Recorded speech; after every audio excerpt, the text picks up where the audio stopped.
নমস্কার বন্ধুরা, পিবিজম একাডেমিতে আপনাদের সকলকে স্বাগত। 2026-এ যারা নতুন করে ইডব্লিউএস সার্টিফিকেট আবেদন করবেন বলে ভাবছেন, তাদের জন্য আজকের এই ছোট্ট ইনফরমেটিভ ভিডিওটি।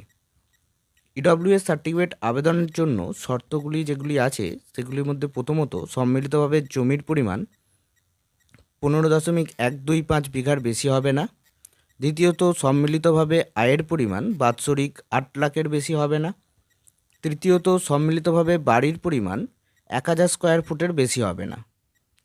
চতুর্থত সম্মিলিতভাবে বাস্তু ও ভিটির পরিমাণ 1800 স্কোয়ার ফুট বা 4.1 শতকের বেশি হবে না। এখানে সম্মিলিতভাবে বলতে আপনার নিজের, বাবার, মায়ের, আর আপনি যদি বিবাহিত হন আপনার স্ত্রীর অথবা স্বামীর মোট সম্পত্তিকেই বোঝানো হয়েছে। এছাড়াও ইডব্লিউএস সার্টিফিকেট আবেদনের জন্য প্রয়োজনীয় কাগজপত্র এবং অ্যাপ্লিকেশন প্রসিডিউর সম্পর্কে বিস্তারিত জানতে আমাদের চ্যানেলের অন্যান্য ভিডিওগুলি ফলো করুন।